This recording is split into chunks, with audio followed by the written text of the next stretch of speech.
Look, Chris wants to fight Canelo. He was offered that fight with short notice last time. The money wasn't right. Everything wasn't right. I think Canelo's probably not got many bigger names out there for him to fight, especially super middleweight than Chris Eubank Jr. Joey Mills here for Sportsman Boxing, and I am here with Ben Shalom. How you doing, Ben? I'm very well. How are you? I'm good. I'm very good. So talk me through this card at the Exhibition Centre in Liverpool. It's a massive event. Just give us a little bit of a flavour for this one before we get into it. Look, it's great to be back. Obviously, we were here last January with Natasha Jonas against Michaela Mayer, and it was a huge night. It was a huge spectacle. It was a huge atmosphere, and after that, it was all, how can we unify this division? We've got Lauren Price there. We've got Ivana Habazan, obviously the other world champion, and Michaela Mayer, and took a bit of time to put everything together, and I'm delighted to have set everything up, to go on to unify the division, and it's now in the fighters' hands. Natasha Jonas is a huge fight against Habazan. Lauren Price has a big fight against Medicine Mateus, and the winners will face off. So huge night coming to Liverpool, huge undercard. McKenna Cutler, for me, my favourite fight on the night. I think Stephen McKenna has been phenomenal this year, and his performance against Joe Laws was one of the fights of the year, and I expect another big fight against Lee Cutler. Frankie Stringer, on new signing from Liverpool, obviously managed by Billam-Smith, someone that we've followed for a long time, Frankie, but wanted to sign him, wanted to give the consistency, need new blood coming from Liverpool. And then Mark Jeffers back, Vidal Riley, who's had a terrible injury since March, back in the mix as well. So huge night in Liverpool, delighted to get it over the line, but more importantly, excited to see what happens in this welterweight division. Well, that's the thing. I mean, most of the time we know that in order to get an undisputed done, it seems like you have to go to Saudi these days, the heavyweight championship. Obviously, we saw Beterbiev beating Bivol, but you're doing it on a domestic plane. Just talk us through that and sort of what's involved in putting together, trying to get to an undisputed champion in a division. Look, there's usually a lot of egos. Every fighter believes, rightly so, they should be prioritised. They're the number one. And so in the end, you have to just put it in place where everyone gets their fair chance. And we managed to do that. Habazan demanded to fight Natasha Jonas. Jonas wanted her homecoming, coming towards the end of the career and wants the big nights. And then equally, Lauren Price needs her route to becoming undisputed. She's won Olympic gold. She's never lost a round in the professional sport so far. And so you have to try and fit all the pieces together. And for me, women's boxing hasn't had probably the success this year as it had last year. Obviously Taylor Serrano was huge, but I think the introduction of Riyadh season and what's been going on in the men's sport is phenomenal, and I think there's a duty on promoters like myself and broadcasters to build on the success of women's boxing, because it has been a phenomenal success for the sport, and there's not many sports where the women's boxing viewing figures can compare to the men's, and that's really what happens in boxing. So yeah, I'm delighted now to set up some massive nights for the sport. And I think one of the reasons that the viewing figures are so good for women's boxing is those 2-minute rounds, like condensed, a lot of action. But obviously there is proponents like Amanda Serrano who says she wants to do 12-3. I wonder, where do you sit on the debate on how long women's boxing fights should be? I think for me it's still a growing sport. Women's boxing is still one that has many levels it can go through, and so it's about entertainment and it's about the casual fans, and one of the biggest reasons for success from what I can see, and the success that I've seen, whether it's been with Maya Baumgarten or Marshall Shields, or the success of Natasha Jonas, has been the shorter rounds. I think it's phenomenally entertaining. I think you get the best fight and best. I think the fighters can fight more consistently, and I like the 2-minute rounds. Of course, for the big fights like Shields Marshall 2, I think it would add an extra dimension if that was 3-minute rounds, and I think there should be a choice to be made. But whilst fighters are coming through, whilst the sport is still developing, I think those 2-minute rounds are a huge reason for its success and something that will be continuing.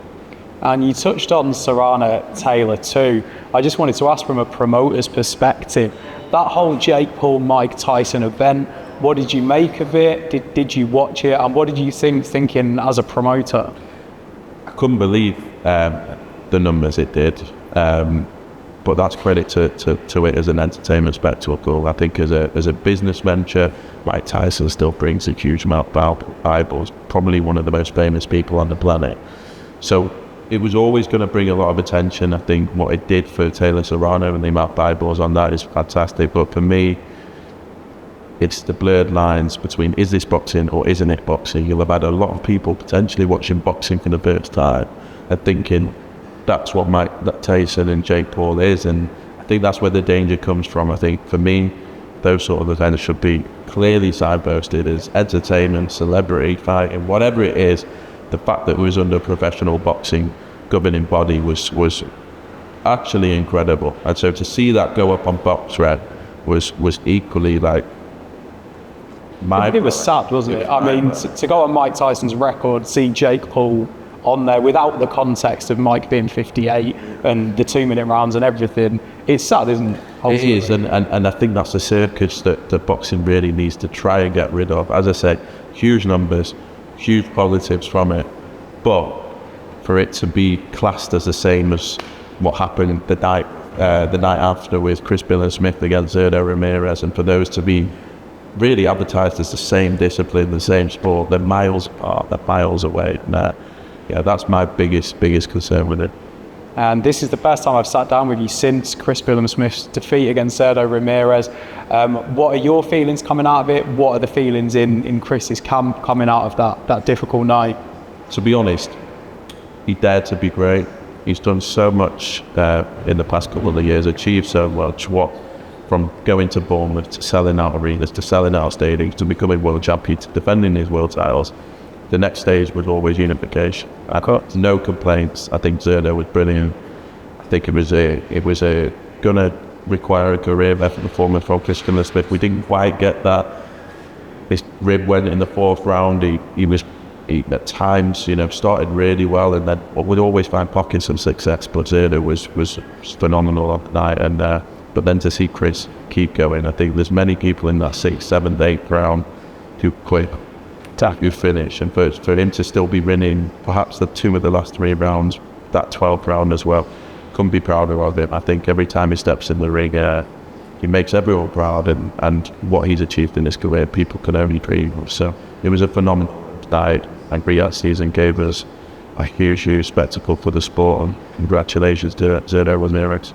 And is it too early doors now, or have you and Chris started plotting a way back? Is there already things in place? You might be able to announce them now, you might not, but do you know what the next step is for Chris Billam-Smith? We're looking at it. He surprisingly or unsurprisingly, he's already talking about what's next, and he needs a rest. He's had a crazy 2 years. That was a ridiculous fight over 12 rounds where he did take punishment at times, and so he needs a rest, but he wants to come back. He's a warrior. This is what he knows. For me, he can now enjoy, what fighter has achieved all their dreams. Not many get to headline in their own home stadium. Not many win a world title. Not many defend a world title. So it's about the big names now. It's about enjoying it. It's about bringing crowds back to Bournemouth. I expect to perhaps see him out on Riyadh season again. I know His Excellency was really impressed with what he saw, and who couldn't be. So yeah, he's still got some big ups, and he needs a well-deserved rest with his family after that. And what's in Boxer's future with Riyadh season, that you've got this partnership now? Obviously, like you say, they were impressed with Chris. Can you tell us anything that's on the horizon for you guys in the Riyadh season organisation? Yeah, we spent some good time with His Excellency, who's been a great supporter for us. And I think the way that he's able to not get involved in the promoter politics, not side with one side, and just almost stand above it all is pretty impressive. Not many people have been able to do that in the sport.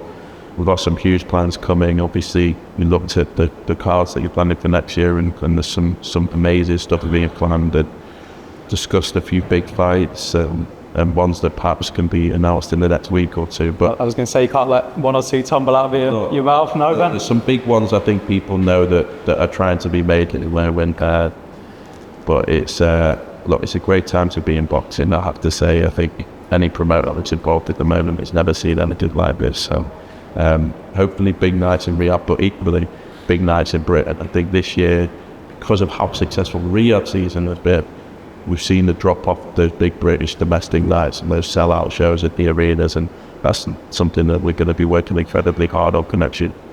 And you mentioned a little bit there about promoter politics. Last time me and you sat down, we got into a little bit of trouble over some gloves that we won't go into too much. But what is the relationship like now with Frank and Eddie? How are you feeling about like some of the interactions that you guys have had recently? And look, it's never easy with the new boys on the block. It was grown phenomenally in the past few years, and they've always had it their own way. So we have nothing against it. Luckily, as I said, with the help of the Riyadh season, it's not helping any of the fights stop being made, which is the main concern I think that fans have. But yeah, there's fights that are being discussed actively now between Boxer and Matchroom for the first time. So I'm excited about that. And then with Queensbury as well, I think there's always going to be competition. There's always going to be rival. There's always going to be the fact that they probably see us as the new boys and see us as an annoyance, see us as the first time really having any competition apart from each other. So that's to be expected. That's what boxing's about. But ultimately, right now, the big fights are being made regardless. I don't think we need to be friends to do it. You talk about the big fights being made regardless. One that has been made and then didn't happen. Ben Eubank. Where are we at with that? Eubank Ben. Where are we at with that one? Is that looking likely, or are we going in a different direction with Chris Eubank Jr.? No, I think that's likely. I think it's going to happen next. I think it's going to happen in the UK, which I believe makes a lot of sense. I think it's one of the only fights that can be made out there that sells out an arena, that stops the sporting world, that stops the entertainment world. And yes, we're getting close now. I think, as I said, the first time that probably we're working closely with Matchroom, I guess. But for a fight like this, it has to happen, and all parties are ready to go. I think Conor Benn might get his license. He appealed this week. I think is set to run out, and then there's nothing really blocking us from making that fight. I think all parties want to bring that.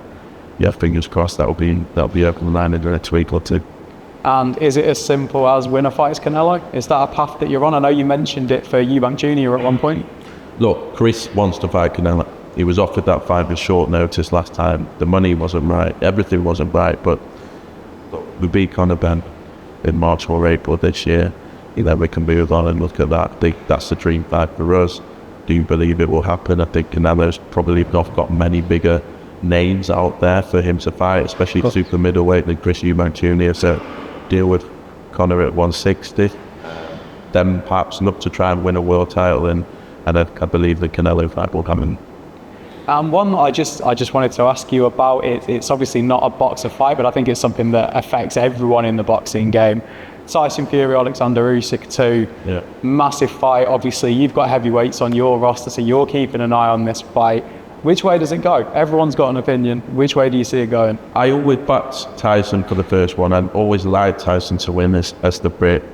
I can never see a way past Alexander Usyk. I mean, he's proven it time and time again, and I actually don't think that was the best Alexander Usyk that we see, and I think he's going to be better this time. I do think Tyson's going to be better, but I think you have to go with Alexander, given the history, as much as I hope Tyson can win, but a great fight. And again, Riyadh season delivering what we could have only dreamed of. I remember that fight took so long to make without their involvement. It was 12 months of back and forth, and we thought it was on and we thought it was off. And I think sometimes we forget how far the sport has come. The fact that can be turned around that quickly is incredible. And as you said, the heavyweight division keeps moving.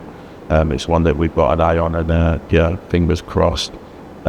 Everything starts to open up after that fight on December the 21st. First, Ben, it's been a pleasure to speak to you. Thanks so much. Cheers, Take care. Thank you. That's great. Thanks for that, guys.